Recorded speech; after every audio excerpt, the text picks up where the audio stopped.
السلام علیکم ورحمۃ اللہ وبرکاتہ۔ قاسم پورہ روڈ پر واقع دیوبند کے مشہور و معروف تعلیمی ادارے دارالعلوم اشرفیہ دیوبند کے ناظم اعلی مولانا عبدالماجد صاحب کا مختصر عدالت کے باعث حرکت قلب بند ہونے کے سبب احمد آباد گجرات کے علمین اسپتال میں انتقال ہو گیا ہے۔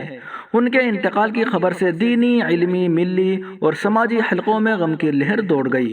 آج صبح مولانا کے انتقال کی خبر جیسے ہی دیوبند اور ان کے آبائی وطن موضع مہیشوری بہٹ روڈ سہارنپور پہنچی تو ان کی رہائش گاہ پر علماء، متعلقین اور لوگوں کا تانتا لگ گیا اور مولانا کی اچانک انتقال پر انتہائی رنج و الم کا اظہار کیا۔ دارالعلوم دیوبند کے قابل ترین فضلاء میں شامل مولانا عبدالماجد کی عمر تقریباً 45 سال تھی۔ وہ گزشتہ تقریباً 25 سال سے درس و تدریس کی خدمت انجام دے رہے تھے۔ فی الوقت وہ دارالعلوم اشرفیہ دیوبند میں مؤقر استاد کی حیثیت کے ساتھ ساتھ نظامت کا عہدہ بھی سنبھالے ہوئے تھے۔ مولانا عبدالماجد انتہائی نیک دل، ملنسار، خوش اخلاق اور نہایت دیانتدار شخصیت کے مالک تھے۔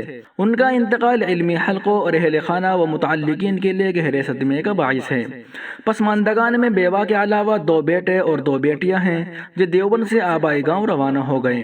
دارالعلوم اشرفیہ کے محتمی مولانا سالم اشرف قاسمی نے مولانا عبدالماجد کے انتقال کو ادارے کے ساتھ ساتھ اپنا ذاتی نقصان قرار دیا۔ انہوں نے بتایا کہ مولانا گزشتہ ہفتے گجرات کے ایک مدرسے میں گئے تھے جہاں گزشتہ روز ان کی طبیعت خراب ہوئی لیکن علاج کے بعد افاقہ ہو گیا تھا، مگر سنیچر کی صبح نماز فجر ادا کرنے اور تلاوت کے بعد اچانک ہارٹ فیل ہو گیا۔ مقامی لوگوں کی مدد سے انہیں ہسپتال میں داخل کرایا گیا لیکن اس وقت تک مولانا مالی کے حقیقی سے جا ملے تھے۔